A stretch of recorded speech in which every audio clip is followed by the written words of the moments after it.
What up, traders? What up, investors? Ken here from Dyslexic Investor, and we have another, actually, a slightly tragic story here. This is also from WSB. This is where a lot of the stories are great, and some of them are bad, some of them are ugly, and this was bad and ugly. So this is from Legacy Lucy, and the title is I Lost Everything Because of Stupid Calls. I'm officially done with trading. And then there's a snapshot of his account statement with $32,000 still left in it, and he lost 95% of it, which is a total of nearly $565,000 lost within his account. And this is, he doesn't give the exact trades, but we're going to go through and look through some of the other posts that he posted as well, and he said that his biggest losses were pre-pandemic. He had some SPY calls that were expiring in May at 350. He had a USO and of course CCL at $45 calls. So of course these basically went to zero due to the fact of everything crashing before the pandemic. What we're going to be doing, we're going to analyze those particular stocks, look at how this maybe could have been avoided, hindsight in the sense of let's not put all your money into 3 or 4 different stocks, let's be a little more diversified, and so forth like that. Then there was one more thing. He did give an update too here as well to kind of show his account right here and right now. Where was that? He posted something, and then someone just said, because a lot of people, when you post something on WSB and people just say that's a fake account, just ban them real fast. And this seems fairly legit. The guy just literally just had a very terrible time in the markets, just really bad timing and not proper fundamental analysis in the sense of not putting all your eggs in one basket. So let's go ahead and jump to the chart. So we're going to be looking at basically 3 stocks. We're going to look at SPY, USO, and then CCL, which everyone probably knows what CCL is. That's Carnival Cruise Lines. USO is the failing ETF stocks that tracks the oil's futures, and SPY has been kind of making a slow recovery. So let's just swing all this to the side here. There we go. Bada bing, bada boom. There we go. Let's pull up at USO first. So again, he said he bought all those calls pre of the pandemic. So that meeting is probably in February time frame before the overall pandemic. I don't know when he calls the day 1 of the pandemic, but anyways. So he had USO 13 calls. So this was probably up here somewhere. Again, probably January, February, thinking for pullback or a recovery of some kind. So he was his initial thoughts were probably a kickback to 13, and I can kind of see where it kind of happened. But looking at the fundamental charts of things, the way I trade is the 5 and the 8 exponential moving averages on the daily chart never crossed back above the 21. So that would have been your first sign of a potential like, hey, I don't think we're going to get that 13 in May. And oil is not a stock, doesn't jump 10 or 15% as we know of. As you can see, looking at this chart, we're going to go through a weekly. Oil doesn't jump 10% a day. It has gone down quite a bit, very substantially, but these are just really crazy underlying circumstances which you need to get out when you start seeing things like this. Looking at the daily chart here, it's just been not saying it's always best. It's, of course, that can be Monday quarterbacking here and just basically giving the analysis like, duh, you shouldn't have done that. That's a really dumb call. But it's just kind of like a lesson learned in the sense of like, hey, the chart was telling you that it didn't have the strength for the 5 and the 8 to cross back into the 21, meaning there was substantial weight and bearish tone to the underlying here. Even though with all the other negative news was going about as well, and maybe he was just being super optimistic and la la la la la. But that being said, I could see that he could have seen a drop here. But once you had this big gap here, I have a feeling a lot of people did jump in thinking like, oh, it's a buying opportunity. The ETF's at $6. Let me get in. You can see a peak in volume. You see on the daily chart we have the RSI as oversold. So this could be a little bit of high and people buying here, but you can kind of get basically a dead cat bounce, and it just of course dropped further from there. So looking at the understanding of the trade, so he bought the May 1 13 calls. Of course, those are way up here, basically trading at zero. There's literally no activity here at all. There's no volume whatsoever. It's not even open interest. That's really strange. We can go ahead and send this to how much these calls were just maybe a couple months ago. With this load, so what this is going to tell us is basically show us the price of that particular option, and it's taking forever to load. I just think it's not going to load. That's crazy. There's just like no activity or something. What's going on here? That's weird. Well, that's enough said right there. I'm guessing that they just closed that options out. That makes no sense at all. Maybe that yeah, I've never seen that before where it hasn't loaded yet. It's super strange. We can kind of compare that to a different option. So we can do like the let's do like the 14. Maybe that can give us a little bit more information there. Oh, come on, fat fingers. All right.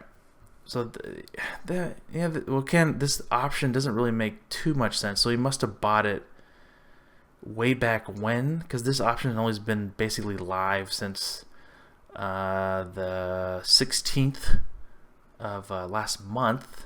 So he must have bought it. I don't know what he means when he bought this pandemic. So again, he doesn't break down the full-on chart of stuff.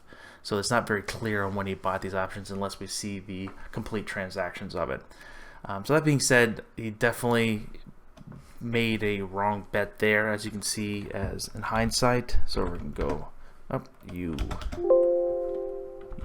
USO. There we go. So what are my thoughts on USO going forward? It's still in a downturn, guys. It needs the 5 and the 8 need to start curling up. They're not doing that. I'm not saying it's heading to zero, but it's not showing any signs of life.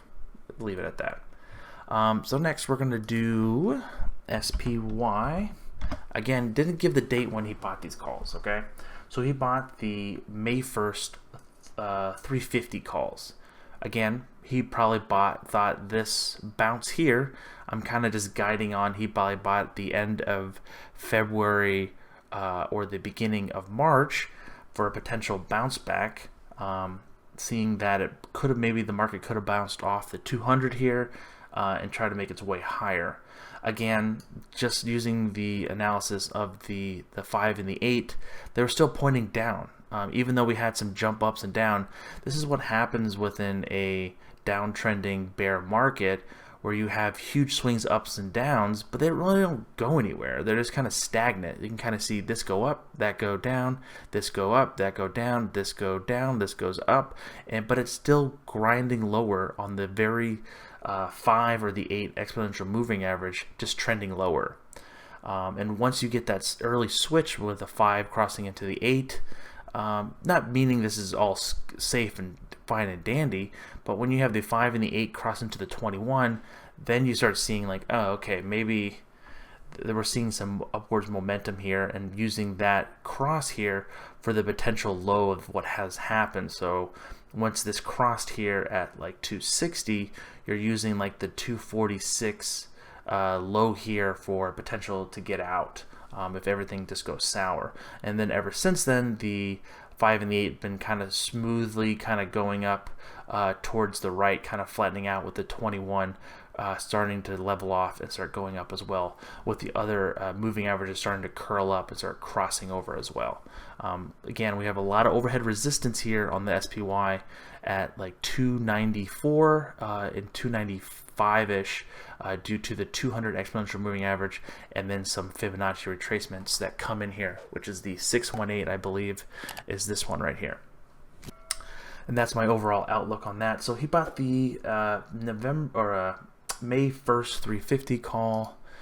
That should have a lot more information on that. So let's scroll. Yeah, he bought. He was being super bullish, like super optimistic here. Yeah, I'm not. He must have bought all these on like the 16th. I'm not believing this statement, to be quite honest, on how much money he lost due to the fact of these calls weren't really available there. Yeah, unless he's saying a different year. I don't believe it. I have a hard time believing this this story while I'm looking at these charts and everything. Let's see here, because those are weekly options and those don't come available till the previous month goes through. Yeah, it must have been way ahead of time, or he's not putting the dates right, or he is more the sense of tall. Let's see here, hold on, this does not make sense. Because this is literally the furthest you can get in the call options on the weekly here. Looking at, let's go to the monthly here on May. Maybe he forgot to write the 0 because it's in such pain. We're gonna send this to red. So this kind of makes more sense that he bought the May 15th, because unless he, again, didn't say when he bought this. He could have bought this way up here before the downturn. Again, what it sounds like when I read what he wrote in the couple replies that he wrote back to other people on Reddit was it made it seem like he bought it in the beginning of March.